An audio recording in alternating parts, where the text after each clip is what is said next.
Boa noite, pessoal. Bem-vindo a mais uma aula de pensamento social brasileiro.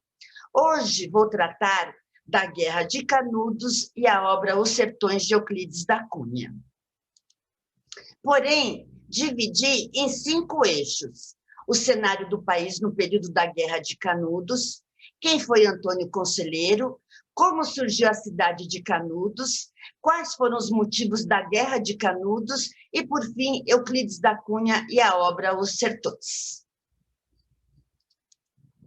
Primeiramente, vou abordar o cenário social do Brasil na época da Guerra de Canudos. E, para isso, recorri à historiadora e antropóloga Lilian Schwartz, que dirá que a formação do pensamento social brasileiro no século XIX e primeiras décadas do século XX possui um discurso fortemente influenciado pela visão eurocêntrica do período, responsável pela característica excludente de nossa sociedade. A dominação oligárquica, que se estendeu pelo século XIX, foi decisiva para a manutenção da escravidão até 1888. As teorias da época, que seguindo máximas do determinismo racial e geográfico, não só estabeleciam desigualdades ontológicas entre os grupos etnológicos, como condenavam abertamente o cruzamento de espécies.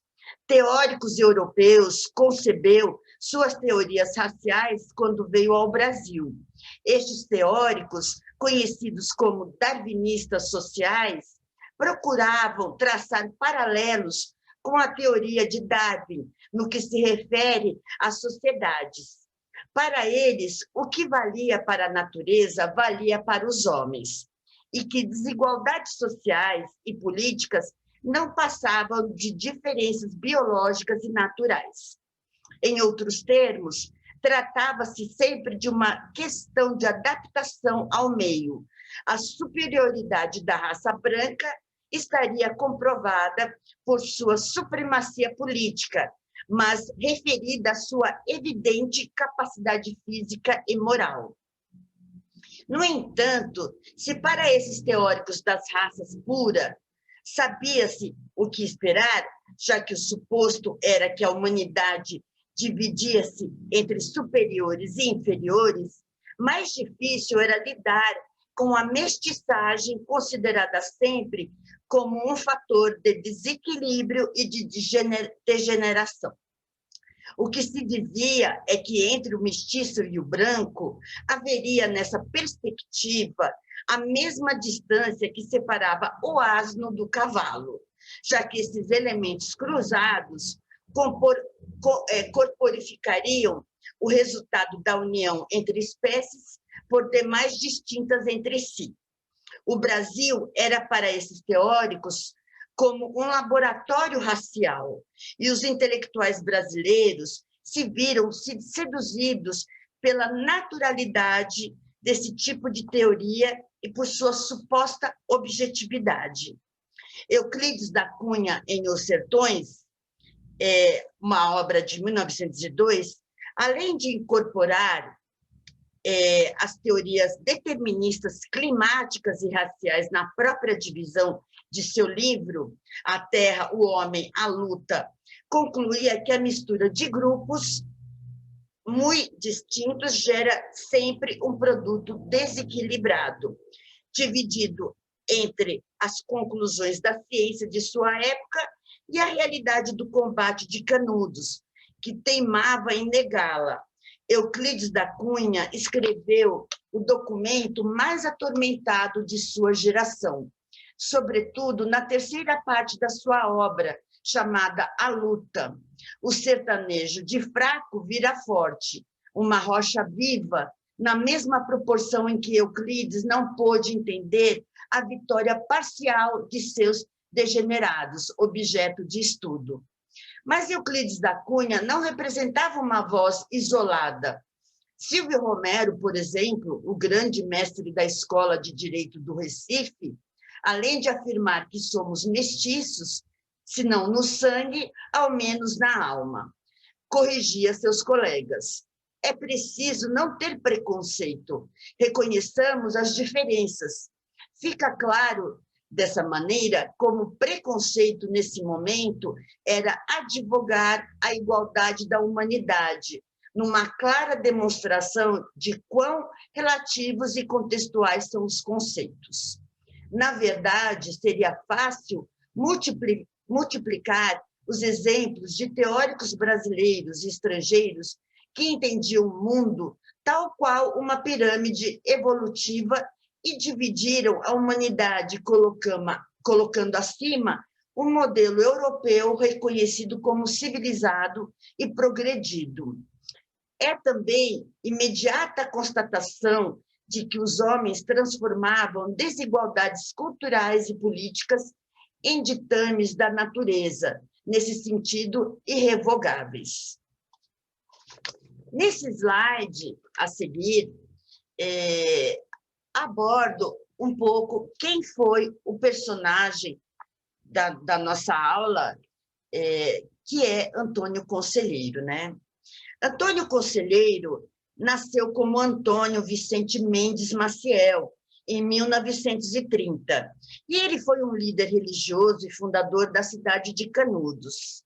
No ano de 1861, decidiu abandonar sua vida privada e viajar de povoado em povoado no sertão, pregando uma vida de devoção, meditação e santidade.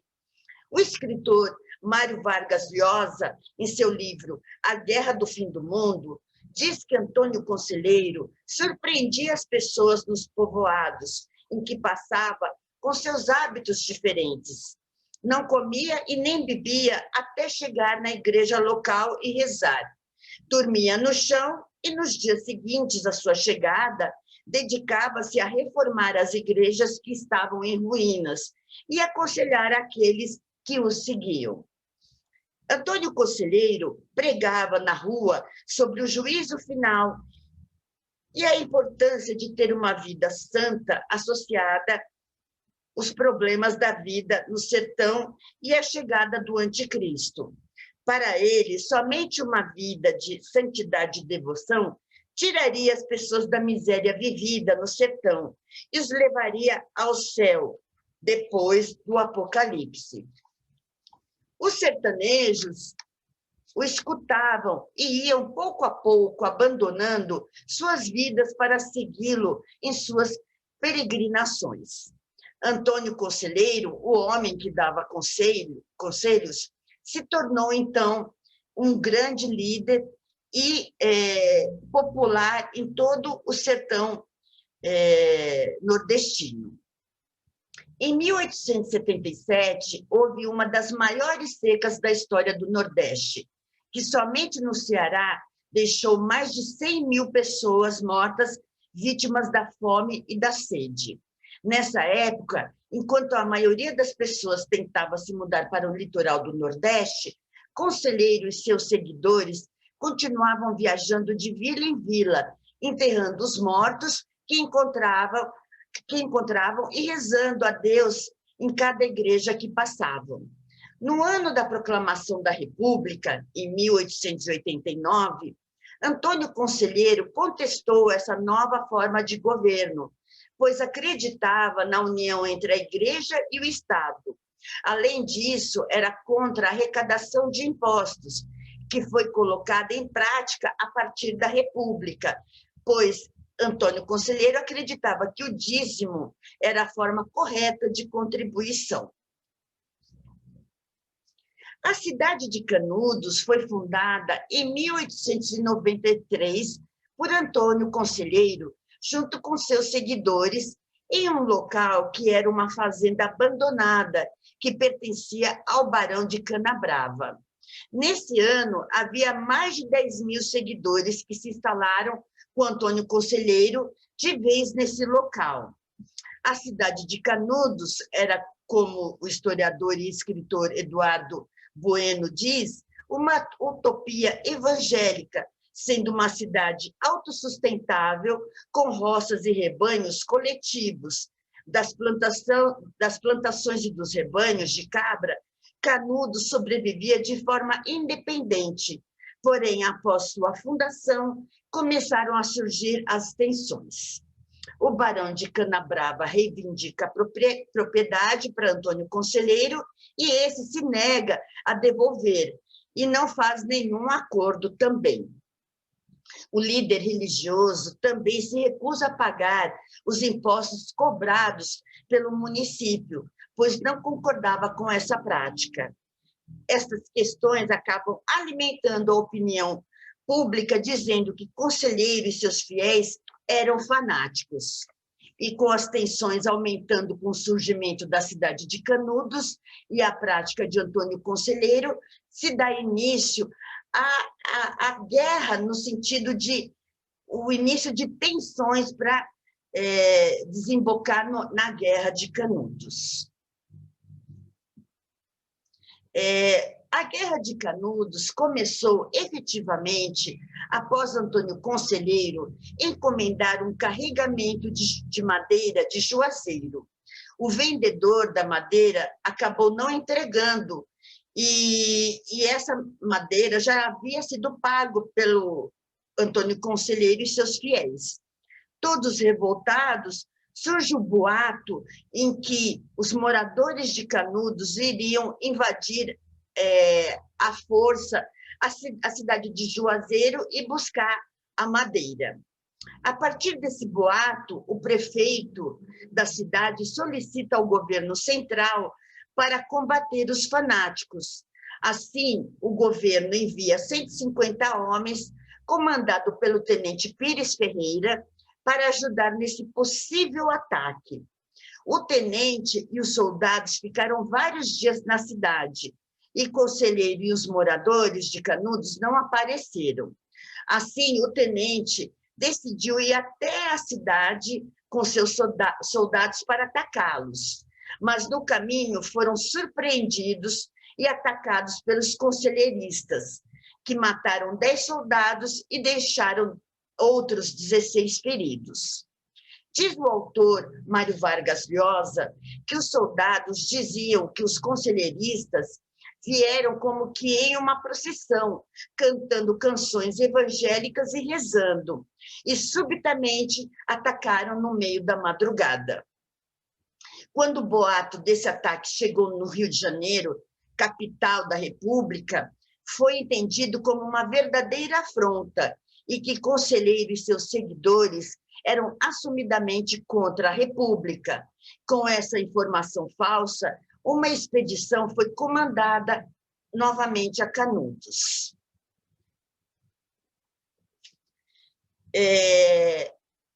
Então, essa ida novamente a Canudos se configura como a segunda expedição. Em novembro de 1896, o major parte para Canudos com aproximadamente 600 homens e 2 canhões, de fabricação alemã. A tropa chega nos arredores de Canudos em janeiro de 1897, pela dificuldade de carregar os canhões e também passando fome e sede. Na noite de 17 de janeiro, inicia o confronto e mais de 100 homens da tropa são mortos, além de diversos feridos. Assim, o major ordena a retirada da tropa.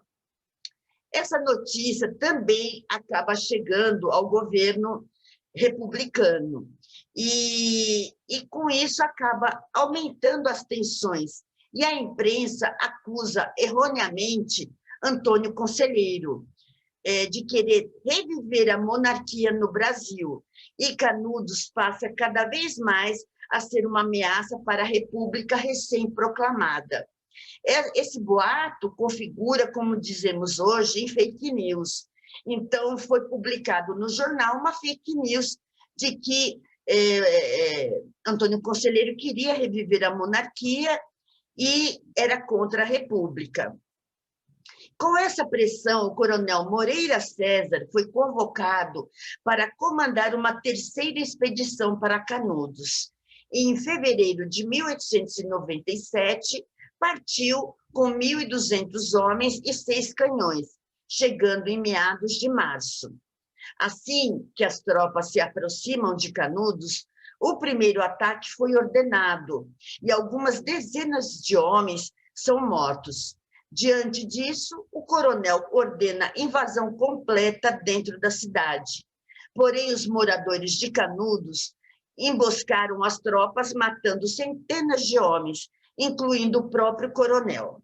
Antônio Conselheiro e seus seguidores vinham vencendo consecutivamente as tropas do governo, mas sua sorte estava por acabar com a próxima expedição e última a Canudos. A notícia de mais uma derrota, no caso, a quarta derrota, o governo acaba entrando em pânico.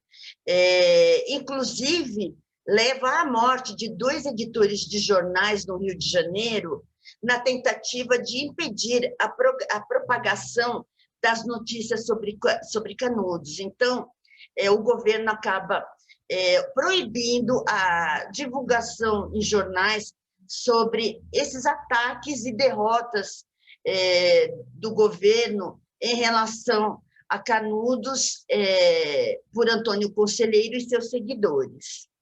Em maio de 1897, o ministro da Guerra convocou diversos oficiais do Exército para combater Antônio Conselheiro e seus fiéis. O general Arthur Oscar, responsável pelo comando da operação, convoca 5.000 homens e leva 700 toneladas de munição, vários canhões e um enorme canhão chamado a Matadeira. As tropas chegaram em junho nas redondezas de Canudos e durante todo o mês as tropas tentaram fazer pequenas investidas em Canudos, perdendo praticamente todos os confrontos, deixando mais de 1.000 soldados mortos. O general solicita ao governo mais soldados, chegando em Canudos em agosto de 1897. Com os frequentes ataques dos conselheiristas e derrotas nas investidas, o general autoriza o uso da matadeira e destrói a cidade de Canudos lentamente. Depois de um mês de embate, a cidade de Canudos estava praticamente devastada, com milhares de mortos. Em 22 de setembro de 1897, Antônio Conselheiro vem a falecer, e não se sabe exatamente a causa de sua morte.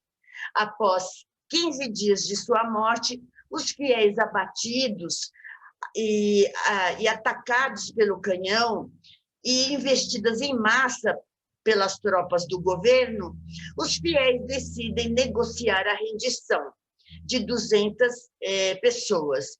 E 2 dias depois, o exército avançou e tomou a cidade de vez, matando os defensores que restavam. A Guerra de Canudos acaba deixando um total de aproximadamente 25.000 habitantes mortos. O historiador Eduardo Bueno relata que este foi um dos mais sanguinários e ingloriosos episódios do Brasil, que simbolizou uma luta entre 2 versões de um mesmo Brasil. De um lado, o Brasil da elite, e do outro, o Brasil das mazelas, dos desvalidos e desafortunados, a quem a nação jamais se interessou. Já o livro Os Sertões, de Euclides da Cunha, inaugura um período também. Ele é publicado em 1902. E esse tipo de literatura, que faz a transição entre o simbolismo e o modernismo, acaba adquirindo muita atenção dos leitores da época. Na obra Os Sertões, o narrador de Euclides da Cunha relata com detalhes a Guerra de Canudos, que durou de 1896 a 1897. O livro é dividido em 3 partes: a terra em que aflora relevo e clima do sertão nordestino são descritos. O homem, em que se descreve o sertanejo a partir de uma visão determinista, atrelada ao naturalismo, que eu comentei no começo do slide, e a luta, quando relata em detalhe a Guerra de Canudos. A Terra, primeira parte do livro de Euclides da Cunha, ele descreve de forma minuciosa a geografia, o clima e a flora do sertão nordestino, e faz uma análise científica dos elementos observados com detalhes. A entrada do sertão, no caminho para Monte Santo, marcado pela aridez geral. Propõe hipóteses sobre a seca e também descreve a caatinga. Inicia o diálogo com o determinismo naturalista, o qual defende que o meio exerce influência sobre o indivíduo. Mas, por outro lado, ele também mostra a influência que o indivíduo exerce sobre o meio, de maneira que o ser humano pode ser considerado um fazedor de desertos. Já na segunda parte do livro, O Homem, Euclides da Cunha vai traçar um perfil do sertanejo, baseado, como disse, no determinismo e naturalismo, ou seja, na influência que o meio, a raça e o momento histórico exercem sobre o indivíduo. Desse modo, ele analisa os 3 elementos étnicos, formadores das raças mestiças do Brasil: o indígena, o africano e o português.